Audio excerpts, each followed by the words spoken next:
to me asking me if that was staged because it was so well timed, Jill. They loved it.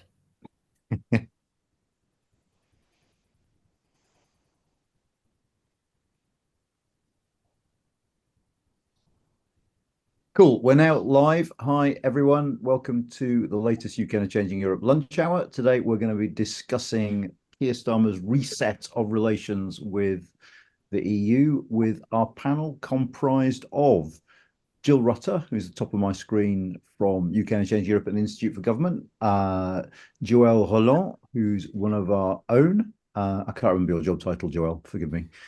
Jannike, I can't remember your job title either. Jannike Wachowiak, who's also in our research team. And last but not least, Catherine Barnard, UKICE Changing Europe Senior Fellow and Professor at Cambridge Poly. So if I can kick you off with a starter for 10, a lot has been made of the changing mood music, whatever that means, between the UK and Brussels. But has anything substantively changed since we got this new government in the relationship? That's open to. Actually, I said I'd pick you first, Jannike, didn't I, as a sort of punishment? So there we go. Thank you. I would say no, but that was to be expected.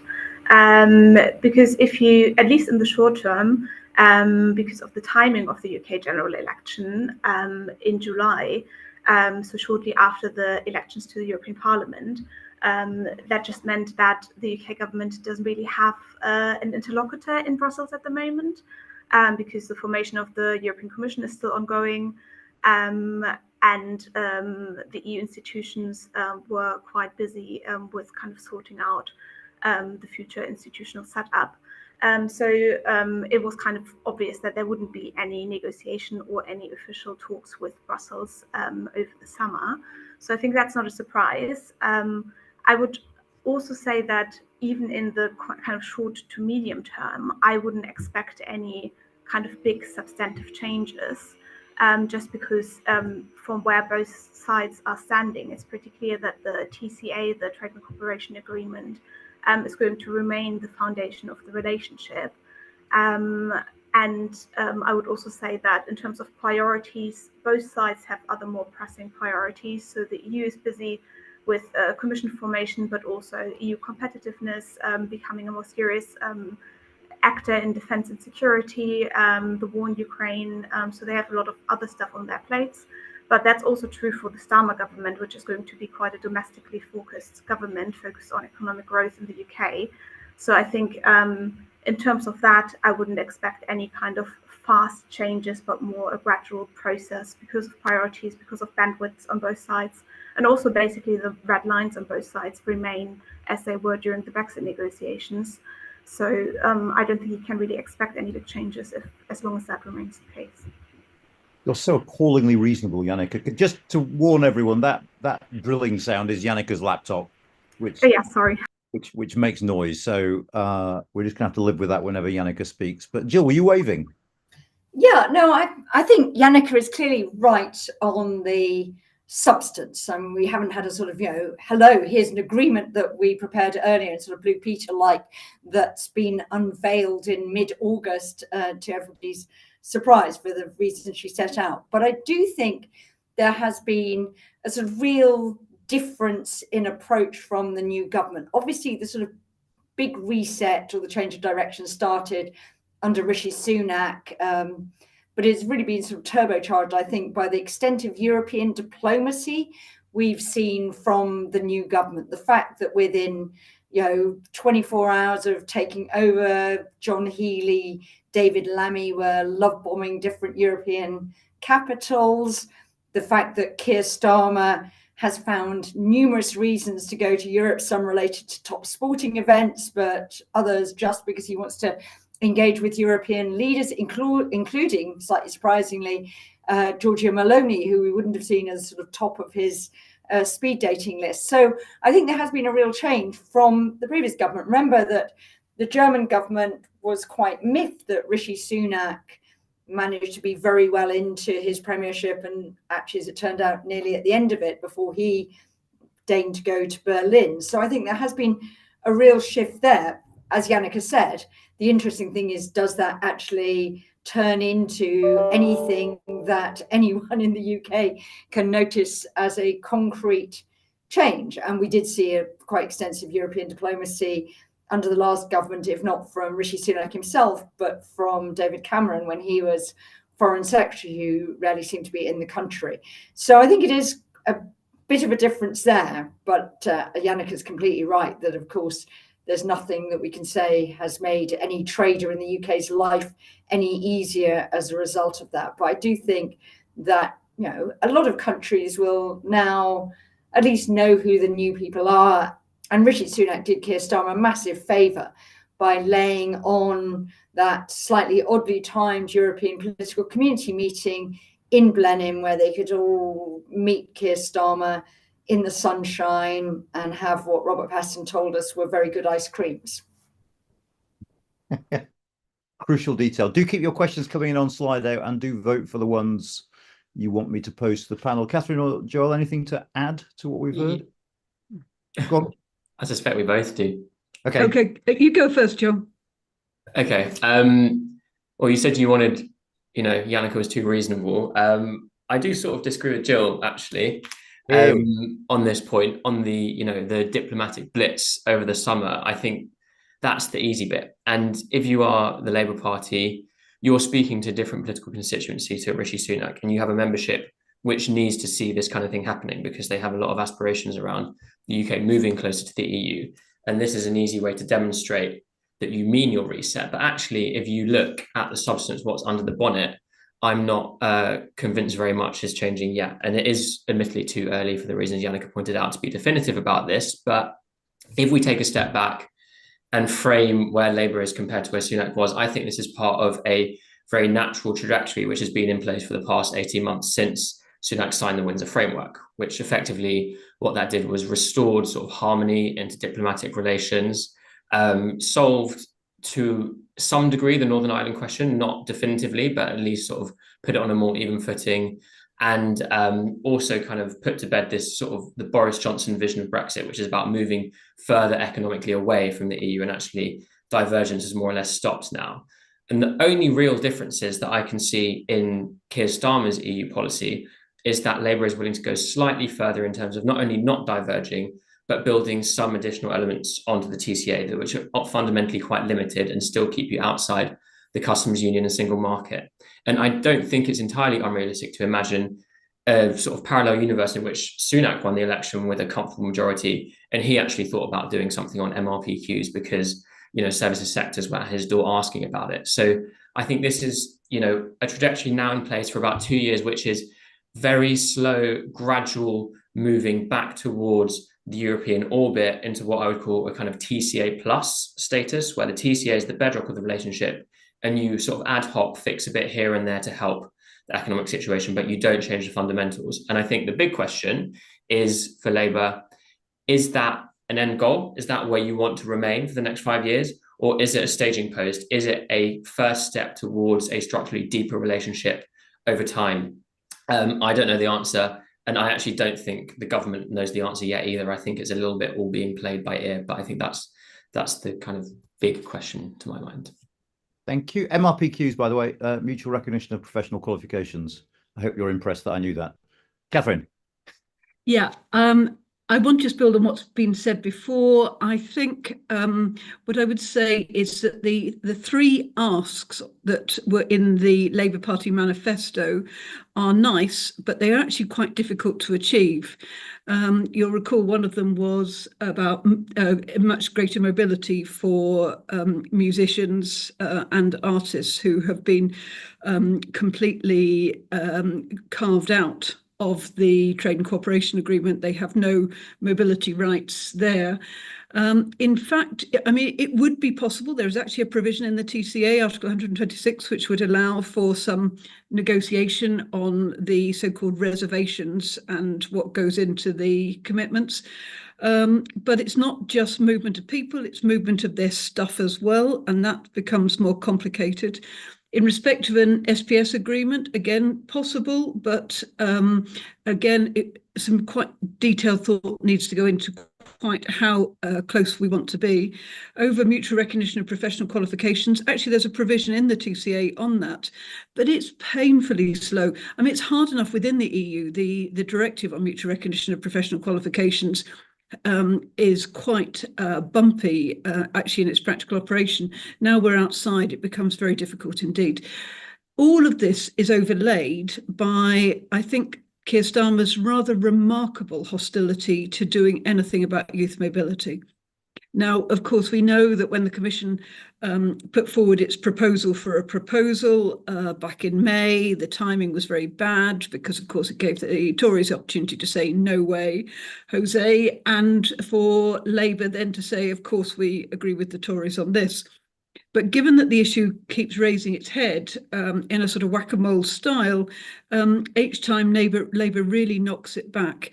And in fact, there is mutual interest on both sides. Now, it may be a negotiating tactic because, remember, the TCA is up for review. Note, it's the implementation of the TCA, not the TCA as a whole, is up for review at the end of next year. So it might be seen as just a step in the negotiations, because we haven't actually got that much to offer in respect of any future negotiations were they to happen.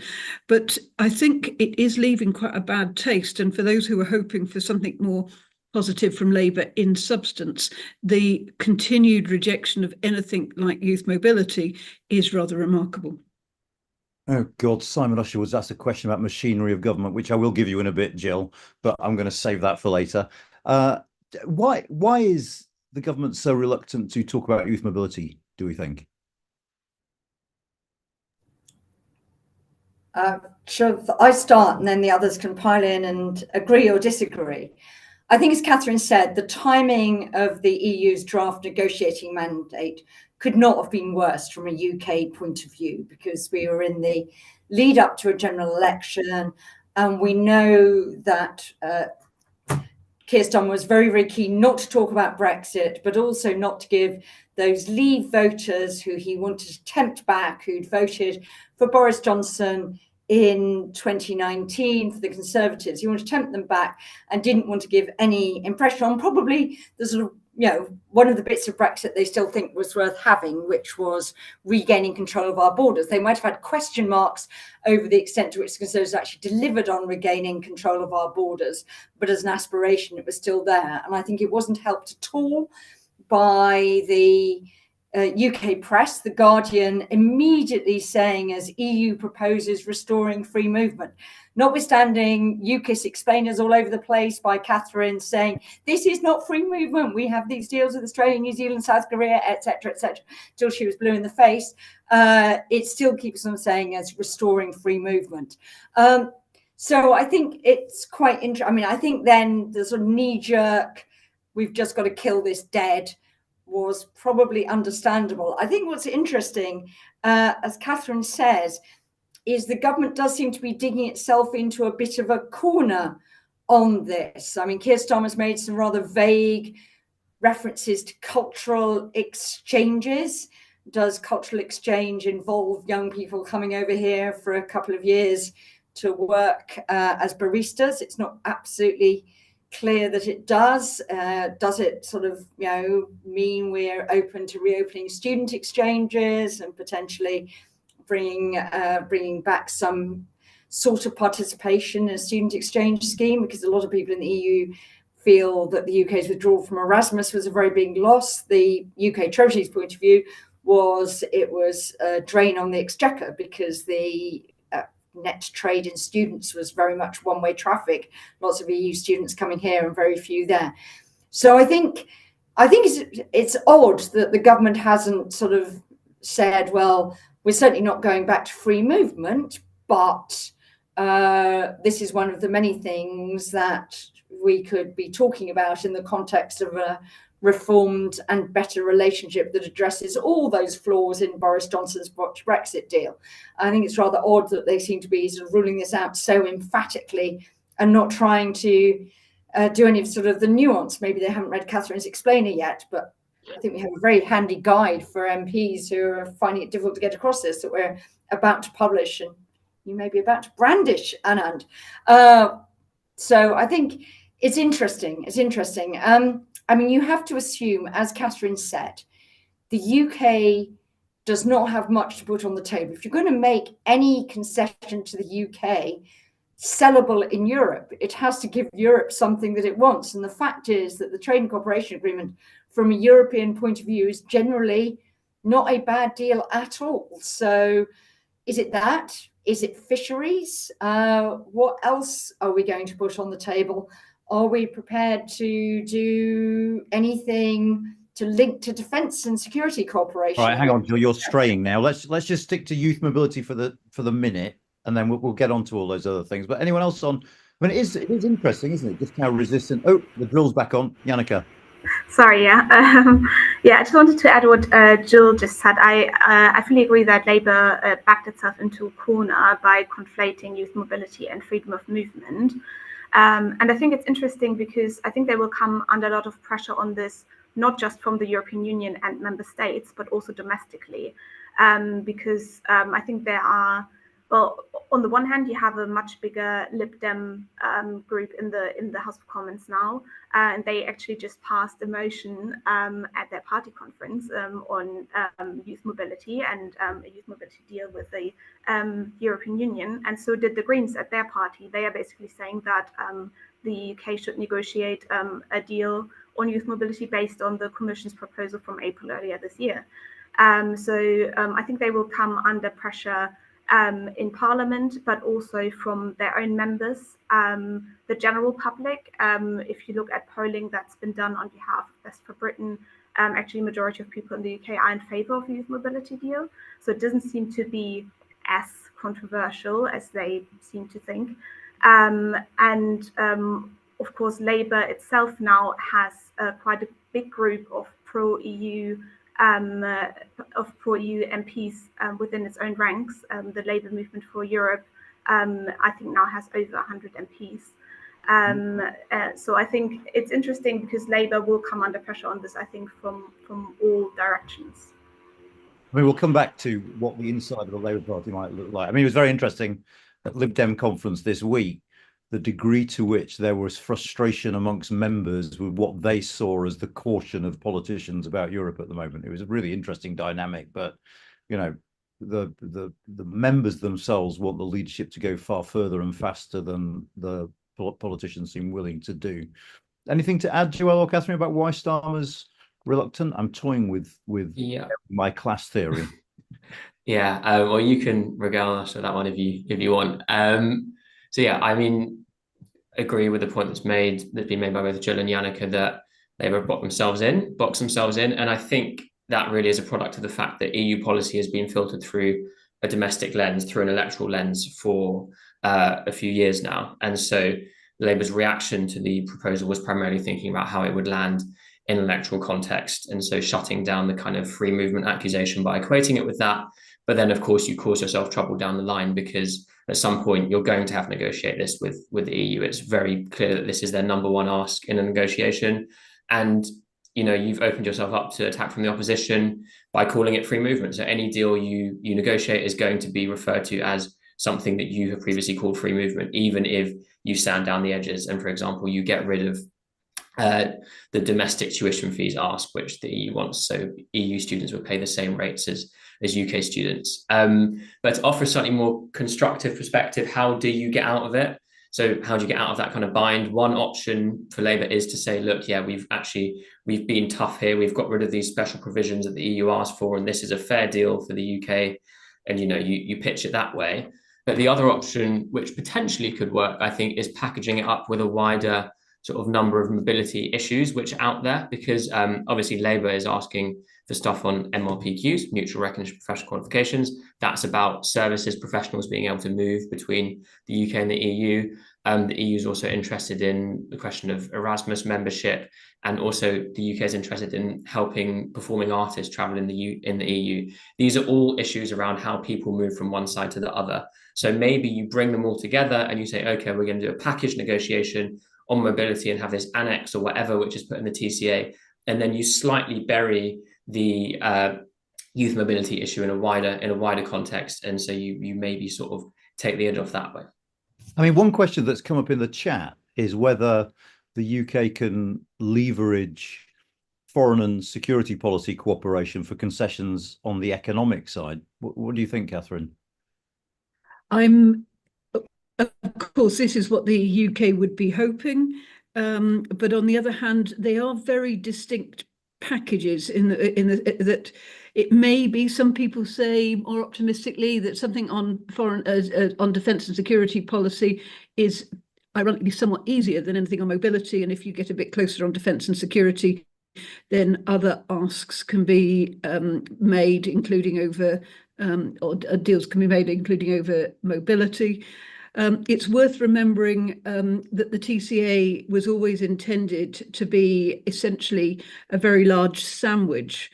There's an outer frame, the bread of the sandwich, which are the institutional provisions, but it always envisaged having supplementary agreements, i.e. different types of filling being put within that broader framing. So it would be quite possible to do some sort of deal in respect of mobility. And just specifically on mobility and your question about why Keir Starmer's not keen to discuss it, of course, it does highlight the fundamental problem facing universities at the moment, which is the massive hole in their finances. And that hole is being filled to an extent by EU students paying overseas fees. And those overseas fees, it's worth remembering, are significant. We're talking up to about £70,000 per year just in fees for medical students. I mean, it's really significant sums. And of course, because the sums are so significant, it means that lots of them aren't paying it because they're not coming here anymore because they can't afford to do so. And of course, dealing with the question of university finances is in the box marked very difficult. So let's just pause for a moment on the substance, and just because we've had, oh, sorry, Jannike, you want to come in? Yeah, I just wanted to comment briefly on the question on whether the UK could use security as leverage. Just to say that I don't think so, because if you look back at the letter that Theresa May sent to the European Council to notify them of the UK's intention to withdraw, there was a remark in there basically saying that, oh, well, you know, without the UK, the EU might be less safe. And that went down very badly in Brussels. So I think that should be a warning sign. And also, I think it's important to understand that also when it comes to security and defence, even though the UK is an important player, the EU does not see itself as a demander in this area. And if you look at remarks that the EU ambassador to the UK made in kind of evidence sessions with the House of Lords, it's very clear that even in this area, they see the ball as in the UK's court, and they're kind of expecting ideas from the UK due to the fact that the UK kind of rejected previous proposals that the EU had made. So yeah, I don't think that this idea of using security and defence as leverage is going to land well with the EU side, and I don't think it's going to work. Brilliant, thank you. Well, I'm just going to pause on the substance and talk about process a little bit, because, you know, we've talked about the Lib Dems and then maybe putting pressure on. We've talked about Labour MPs, but one of the striking things about this Parliament is it's quite hard for MPs to have a say on European policy now, isn't it? Because you've lost the European Scrutiny Committee. You have that bill that basically allows the government to align with certain EU rules. Is Labour sidelining Parliament here? Is the role of Parliament getting weakened when it comes to EU business? Do you want to go first, Jill? Surely you do.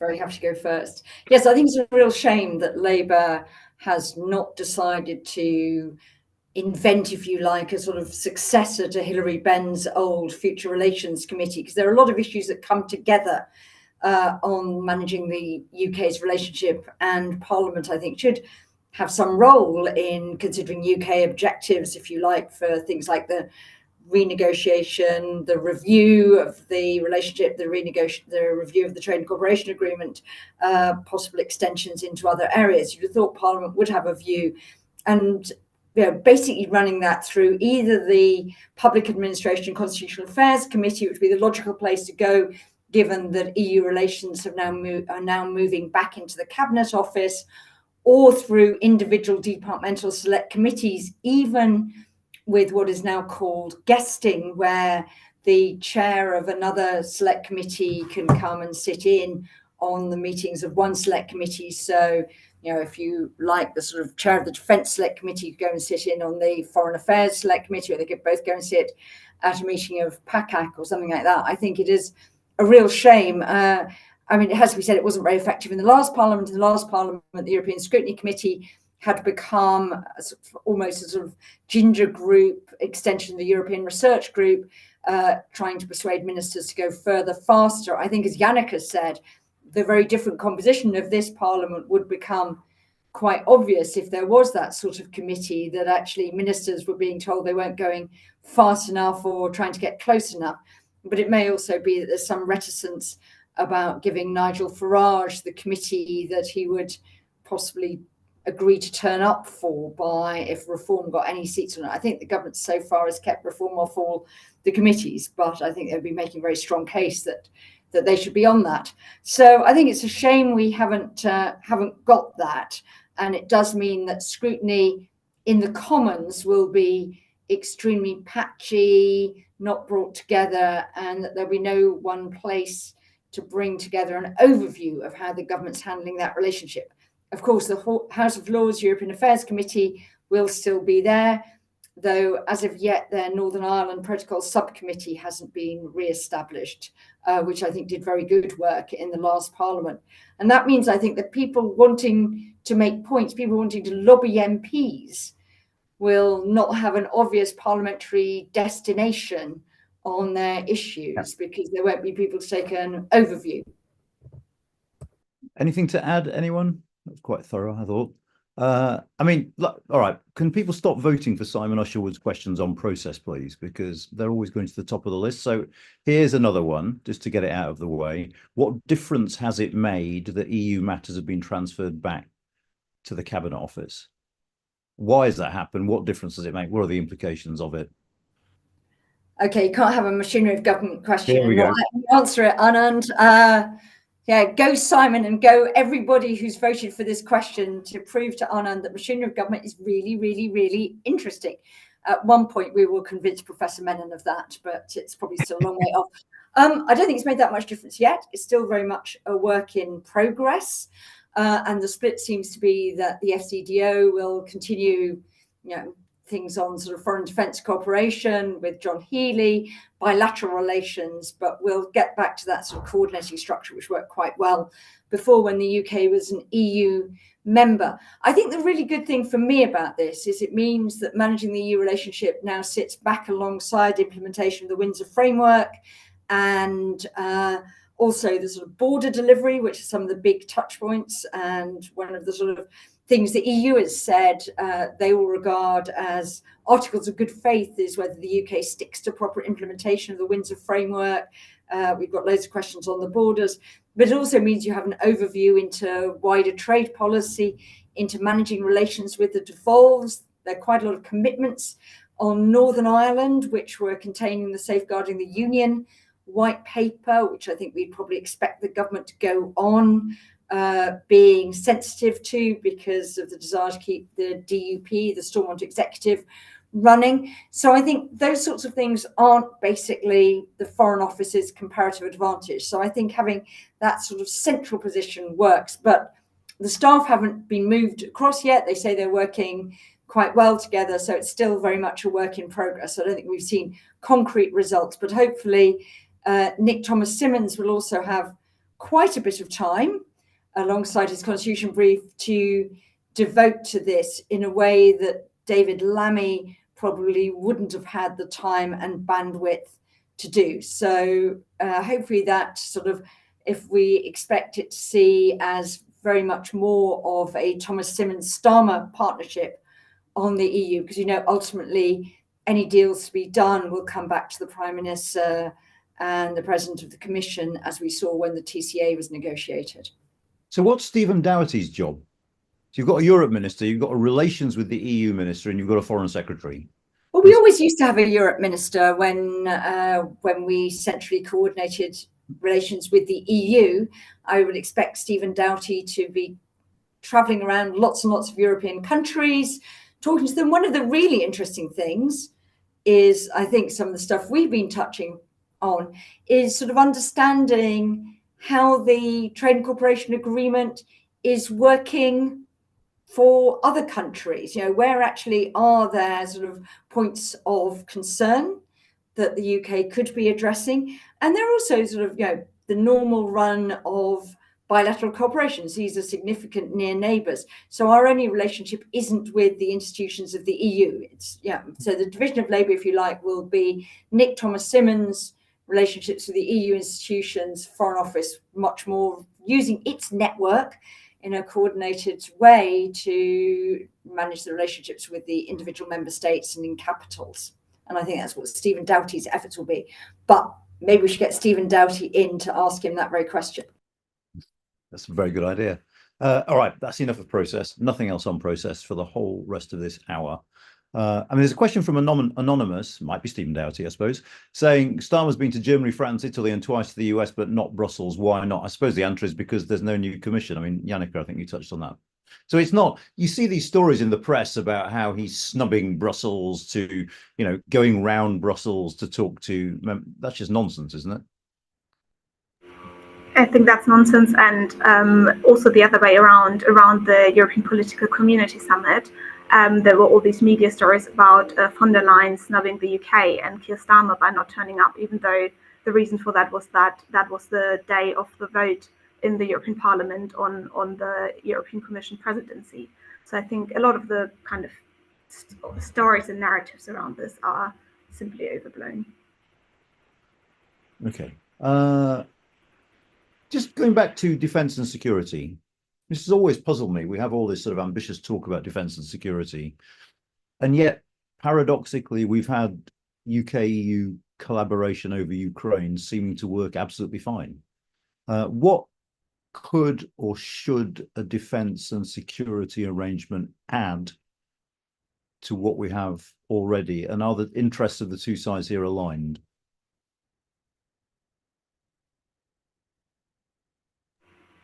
Try and look enthusiastic a lot. I can make a start. Yeah. Well, I think first thing I would say is that from the EU's perspective, it's having structured dialogues on security and defence with close partners is something very normal and is something that the EU does with most partners. So in that sense, the UK is a bit of kind of the odd one out in not having these types of regular security dialogues. I would also say that these dialogues quite often happen at the higher political level. And that's something that the UK and the EU currently don't have under the TCA. So all the kind of committee structures under the TCA happen at technical level, bar the Partnership Council, which only meets once a year, or hasn't even met once a year so far, but is supposed to, but also doesn't focus on security and defence. So I think that would just be an opportunity to discuss these things at the highest political level and to just increase kind of the frequency of contact, familiarity, increase trust. So I think that's probably what kind of proponents of more structured cooperation see as the advantage. There are lots of ideas in the political declaration, which was signed between the two sides in 2019 in terms of what more could be done. So it's not just about having more dialogue, but it's also about institutionalizing kind of the cooperation with the EU's common security and defense policy. So the UK could, for example, contribute to some of the EU's civilian and military missions in the Western Balkans, which is in Bosnia, for example, where the UK used to play an important role. The UK could contribute to some of the EU's defence projects under the permanent cooperation under PESCO. So there are lots of kind of ideas that are already out there. The two sides could basically just go back to that. And I think, in addition to that, I would say that probably those things were discussed before the TCA was negotiated, and the EU was interested in that back then. And if anything, it has become more urgent because now we have the war in Ukraine. We don't know what's going to happen in the US presidential elections. And even if it's not a second Trump presidency, we know that the US's the US's focus is increasingly elsewhere. So I think there are lots of incentives for the UK and the EU to work more closely together on security and defence. But the problem is that in the areas where it probably matters most, which is on kind of defense industrial cooperation, it's going to be extremely challenging because the EU's current rules exclude third countries that are not part of the single market from participating. Okay. I think that's an absolutely crucial point. But I'll come back to you in a sec, Catherine. But just to press you on one thing, Jannike, which is, I mean, that you came out with that long list of sort of things that we could do. Do any of those things actually make us materially safer or stronger? I mean, they sound like nice things to have, and yeah, it'd be nice if we could chat more often and we could have dialogues or whatever. But actually, in purely functional terms, if we're not going to get the defense industrial stuff, it really is tinkering, isn't it? Because essentially we cooperate militarily in NATO. Am I missing something? Which wouldn't be the first time.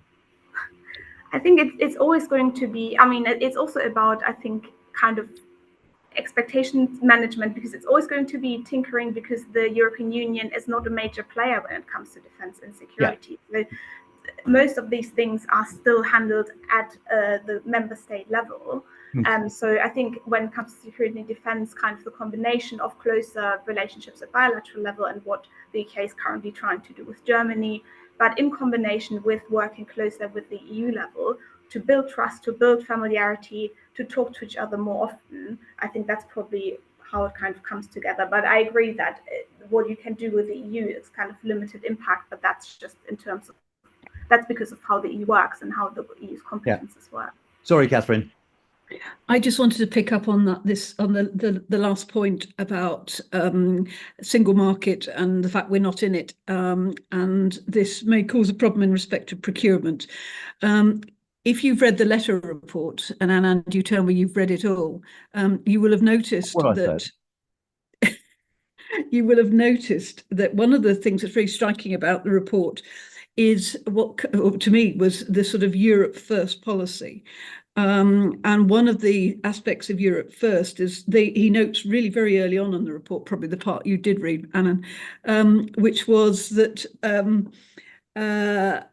in respect of this expenditure on Ukraine, 80% of EU funds were spent on non-European materials. And then he goes on to make the point that this has mainly gone to American suppliers, highlights the weakness of the EU's approach. And of course, this does not support jobs and industries in Europe. And it's not just in respect to defence that you see this Europe First coming out, but in respect of all types of procurement. So I think there is a problem there, and there's an issue going forward for the UK when it talks, and when we talk rather grandly about there will be cooperation in respect of defence and security. On the other hand, we also know that the private sector operates rather effectively outside the framework of the single market with government support. And so it's not, we shouldn't just see it as binary, you're in the single market or you're out of it. Yeah, I mean, that sort of brings me on to one of my favourite hobby horses, which is one of the weirdest things about Brexit is how much both the world economy and the EU have changed since we left. And they've changed in ways that make life harder for us, not easier. I mean, the EU has been so, I mean, for want of a better adjective, Frenchified in terms of its approach to procurement, to opening up to non-members. It just makes life tougher. Sorry, Joël, you were... Yeah, I was slow and I saw your hand. It's kind of related. But yeah, I just think we shouldn't... I'm not a defence expert at all, and it sounds like there's limited scope, but I don't think we should underestimate the other aspect of this pact, which Jannike touched on, which is kind of the softer, the intangible element of getting politicians in the same room. And I think that is the most valuable element of it. And it is very much, I think, seen as one of two pillars that are connected, because by having stronger political relations, you help move the trading relationship forward as well.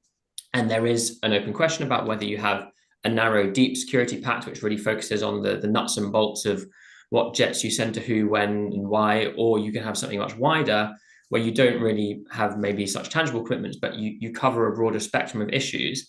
And I think that's a real missing link in the relationship at the moment, because fundamentally there is nowhere for politicians from the UK and the EU to regularly meet, to get a kind of good sense of each other, to understand their priorities, their interests, how they work. And it's that kind of relationship which has always been key to making meaningful progress. So the Northern Ireland Protocol was agreed through a summit effectively between Boris Johnson and Leo Varadkar. I think similarly with the Windsor Framework, and even the European political community has kicked off a number of sort of UK-EU partnerships that have come off the back of that, smaller, more technical things around energy and Frontex cooperation as well. But they came out of summits where politicians met each other. And so creating that space, I think, is in itself really valuable. And there are issues currently in the relationship which aren't really moving forwards because of a lack of kind of political interest, or it's kind of mediated through officials at the TCA technical structures. And really, you need the politicians in the room to get things going. So things like emissions trading, dealing with the CBAMs, which are carbon border adjustment mechanisms, coming up in a couple of years, which is a massive, great kind of meteor coming towards a trading relationship, which no one's really talking about at the moment. And so that's the kind of thing which I think could be very usefully dealt with at a security pact, even if you don't do much on the kind of structural defense side. So just while I've got you, Joël, there is a question in from a anonymous, might be Nick Thomas Simmons, this one, who's saying that energy aspects of the TCA will fall away in 2026 unless extended. Do you expect them to be extended? I mean, what are the prospects for that negotiation? I mean, you'd have to go into in great detail, but are you confident they will extend? It's important, isn't it? Well, firstly, I should say, look out for our report on Thursday, which is on climate energy cooperation and, the state of the relationship, what can be done. And of course, it touches on this question as well as the CBAM and other issues. So yeah, check out our website for that.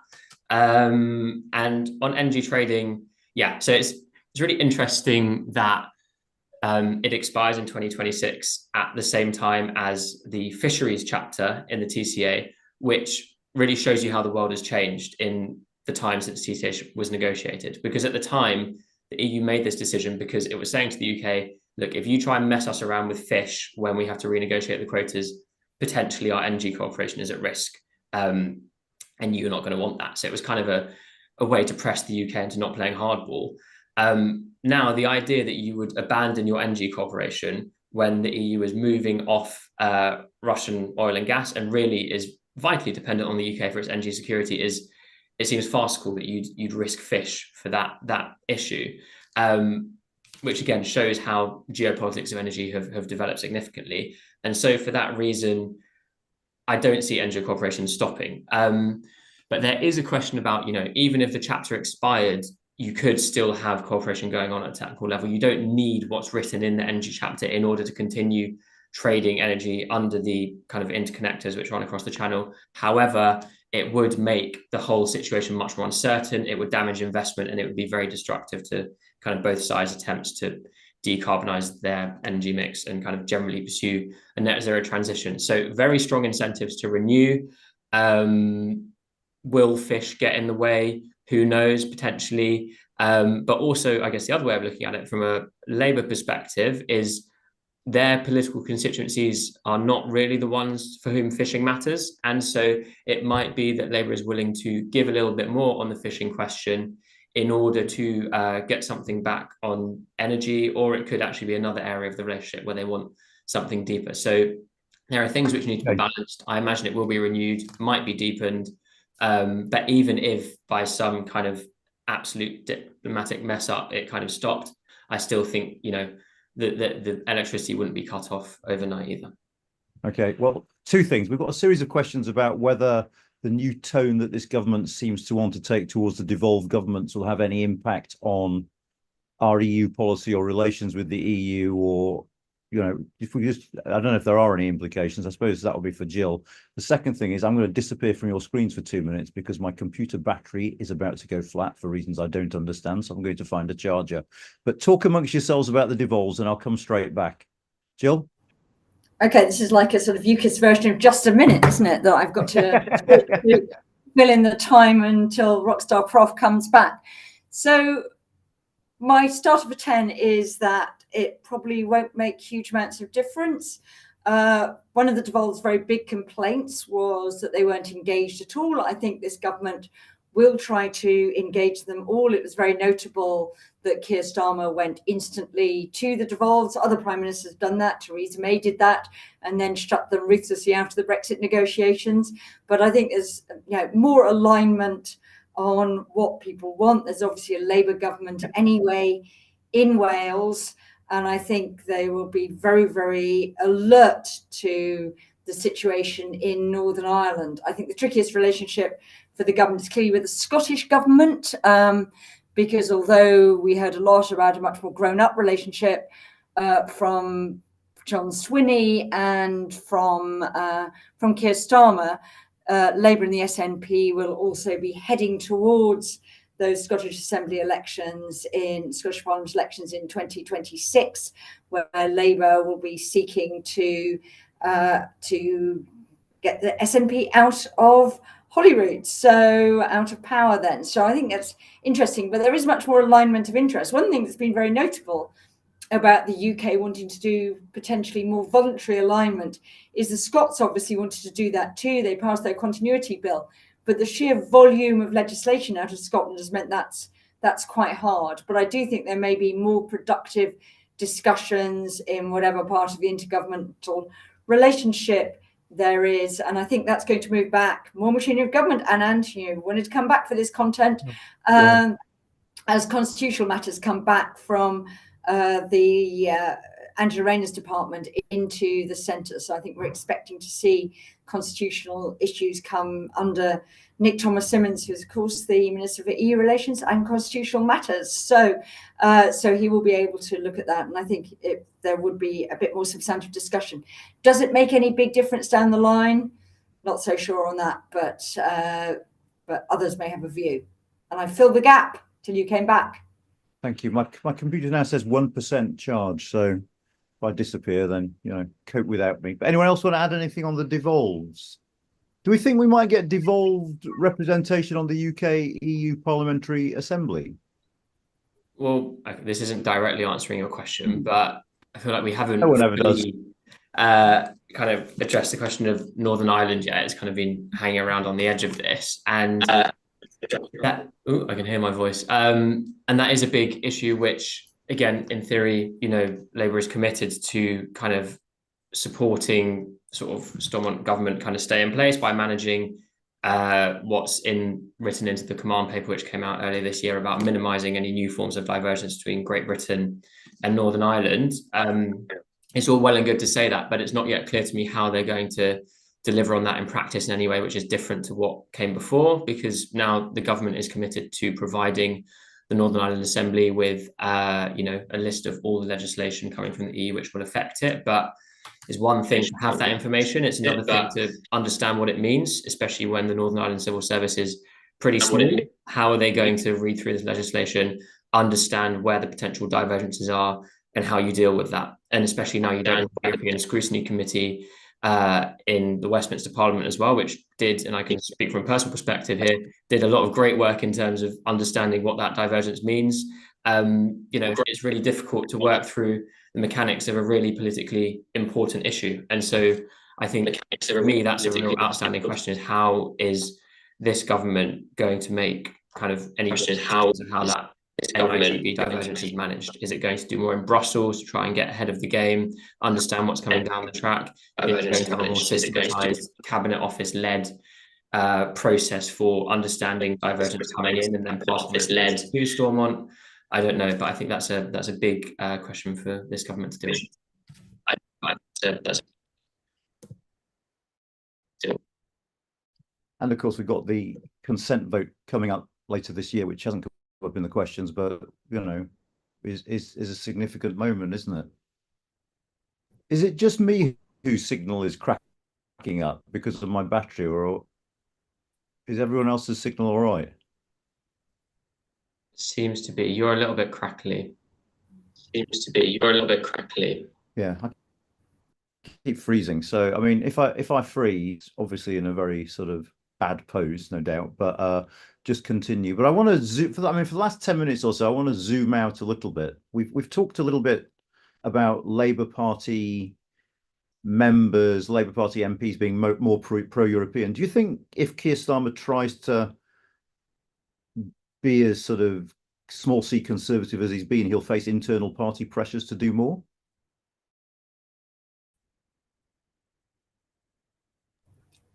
I think the answer is probably yes, but the interesting question is, how does it manifest itself? And I think the answer is, does he feel... Anand, turn your microphone. Does he feel?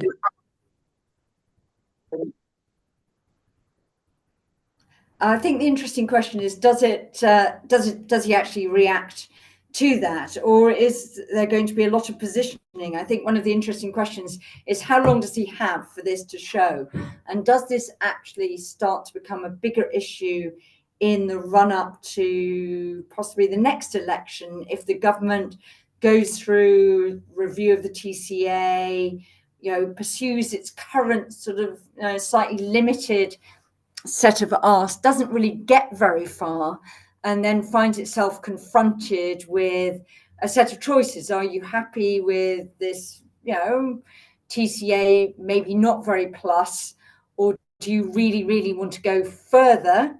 And does that then change in the run-up to the next election? It'll be very interesting to see where the Liberal Democrats go on that, how that plays out, given that they were defending a lot of seats they won for the Conservatives. It'd be very, very interesting to see where the future leadership of the Conservative Party goes as well. We expect the first post-Sunak leader to be really quite Eurosceptic, but is that now the permanent positioning of the Conservative Party? And and some of that may depend also on whether Rachel Reeves does find some magic that increases the growth rate. If the growth rate remains a bit lackluster, then the number of voices saying, well, there is a very easy lever you can flick here, why are you not taking it, may become ever louder. Jill, can I follow up on that? I see Anand's really having technical problems at the moment. So if I may just step in, I think, well, Keir Starmer might not want to do a lot of talking publicly about Europe. The Europe issue just won't go away, and it will become very visible. And I'll give you a couple of examples of that. Of course, the biometric data requirement for going into any European country comes into force at the end of this year. The equivalent of the ETIAS scheme comes into force next year. So anyone travelling will already start to experience what it's like to be a third country national. And also we've seen that this government, the Labour government, has delayed the full introduction of controls on goods coming into the UK. They were due to come into force in October because they're very worried about the price impacts. And furthermore, for those who are listening, there's also reports keep coming out about the impact of Brexit, the negative impact of Brexit on the export of goods. So even if Keir Starmer himself doesn't want to talk about Europe, Europe will carry on being something in the public's imagination in their day-to-day experience. I suppose. Should I come to you? Oh, sorry. Are you back, Anand? Forgive me. I am back. Can you all hear me? No, I was usurping you. Good. You were doing fantastically well. I can sit here silently if you like. That makes a change. But Jannike, I think you wanted to say something. Yeah, thank you, Catherine. I fully agree with you, Catherine, that the Europe issue isn't going anywhere, and that whilst trying to reset the relationship, Labour will also have to manage the existing relationship. But at the same time, I'm quite skeptical about how effective pro-European actors in the UK are going to be when it comes to trying to put pressure on Starmer to go further on the relationship for a few reasons. First of all, I think most political parties are acutely aware that their constituents don't really want to talk about Brexit, and that there is a lot of disinterest when it comes to Brexit and our relationship with the UK and only our relationship with the EU. And I think only 12% of voters think this is the most important issue facing the country, down from a peak of 73% in 2019. Second of all, I think it's going to be quite a difficult balancing act for the Lib Dems. So I think it's going to be really interesting to see whether and how much pressure the Lib Dems are going to put on Labour, for the reason that actually the constituencies that they've mostly won from Conservatives, and where the constituencies where they've come in second, those are also Tory constituencies. So I guess the question for the Lib Dems is it a viable strategy to push Labour on Brexit whilst targeting Conservative seats?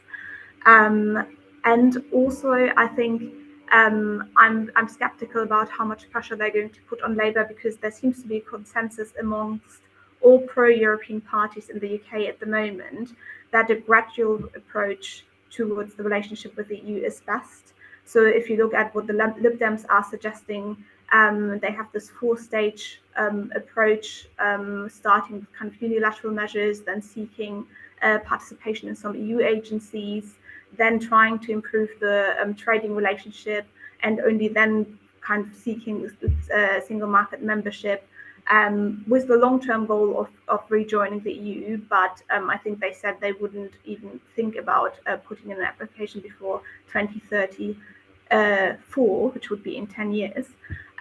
So I think for all of those reasons, I'm not sure under how much pressure Labour is really going to come on Europe. Joël?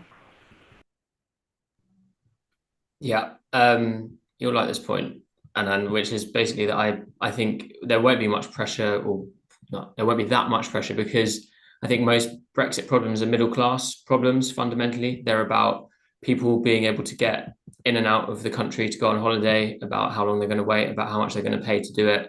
When you're already having to wait and pay, it's kind of a little extra friction on top. And it's, in terms of imports, primarily it's about certain types of goods, which might be a bit more expensive or a bit less accessible. I don't think they are the economic pressures which the Labour Party is most concerned with and will be most concerned with when it comes to fight the next election, because those aren't the types of voters that it will be competing really for. I think it's more fighting from the red wall side than trying to pick up affluent voters in the kind of Lib Dem Tory heartlands in the south. And so I think that takes some of the pressure off. I think the one thing which might put pressure on more than anything is Northern Ireland, because I think there is that really strong commitment to the union. Also, I think the personal backgrounds of some of the people in the Labour Party operation are very connected to that part of the country as well. And so I think if there is a sense that there is continued ongoing friction there, which would be solved through formal regulatory alignment on certain areas, then maybe I see more grounds from that position than from the people have to wait an extra hour when they're going through Calais side of the pressure. We also have to wait and see. One thing I do think that is different is that we saw under the Conservatives that business was relatively reluctant to speak out, I think, over Brexit and over the real problems that Brexit had created for business. This government is priding itself on being much more business friendly than its Conservative predecessor. And I don't think business feels anything like the same degree of inhibition about that. The government wants to set up an industrial strategy council. It's quite like, the last industrial strategy council was absolutely muzzled when it existed under Theresa May. Members weren't allowed to speak on anything, things like that. I think probably largely because they didn't want them saying, well, there's one thing you could do, which is have a much closer relationship with the EU that would make it easier for us to trade. So I do think that this government is going to hear more from business lobby groups more explicitly than we did here under the Conservatives, because I don't think that, obviously it's easier to criticise a government which has already said the deal is botched, but it's quite interesting when business is saying you're not delivering any substantive changes. So I think that's one thing to look out for. But we're still talking substantive changes within some quite tightly drawn red lines, aren't we? Which is customs union and single market. Though I suppose you could fiddle around with the customs union, a customs arrangement. I mean, that strikes me as a little bit dishonest. But I just. So there's been a lot of questions in the Slido about this. At what point, if at all, does a Labour government feel the need to shift its red lines? I struggle to see that happening, to be honest. I don't know. I mean, we have this curious coexistence, don't we, of growth being the obsession of all the political parties and a political choice we've made having a significant impact on growth over the medium term that we can't talk about. And on the one hand, that sounds unsustainable, but is it? I mean, does anyone? Could I just the one red line that Labour have fudged is the role of the European Court of Justice. And that does give a bit of flexibility because it does mean that we can participate more easily in EU programmes. And the other thing I would say is we've already noted how things have changed between 2019, 2020 and 2024, i.e. in the last 5 years, both domestically in the UK, also in the EU, but also geopolitically. And it may be that we're in a very different place even in 2029. And so I think rather than saying never, politicians are dexterous at making changes when it suits them. And it may be that the circumstances are such that Labour sees it as its interest to do something much more proximate if they're not getting the growth through the other levers they're trying to pull. The other possibility, of course, is that there's change from the EU. It's still it's in a very unstable, wider neighbourhood. At some point, it may have to confront what to do with its offer of membership to Ukraine. Notable that the association agreement with Ukraine deliberately doesn't make provision for free movement, and it does make provision for partial alignment and access on the basis of where you align. That sort of relationship actually would probably have worked quite well for the UK. I think one of the problems is that the Theresa May analysis that we will be quite uncomfortable as a member of the EEA with no say on the rules was actually, probably right. And I'm not sure. So it's really interesting whether there's anything down the line, because the UK may change, but the EU is under loads and loads of pressures. For the time being, that means they're probably too distracted to give much time and thought to the UK. But down the line, it may mean that there are other possibilities lurking around. But remember that there are. But just remember, there are 2.5–3 million Ukrainians in the EU at the moment under the temporary protection scheme. And the chance of them being sent home, I think, is rather slim because their kids are in schools and so forth. So even with Ukraine, it's more complicated. Okay, I'm afraid, and with apologies for missing 5 minutes because of my technological incompetence, we've reached the end of our time. I thought that was really, we're quite good at this, actually. It's been very gratifying this hour. This was a really, really interesting discussion. So thank you all so much. Look out for our forthcoming events on our website. There are quite a lot of really good lunchtime discussions coming up. Thank you all for joining. Thank you for posing your questions. I've been quite good at getting to your questions today compared to my usual low standards. So I'm feeling quite pleased with myself. But do come back next time, ask some more, and we'll see you all soon. Thanks all of you.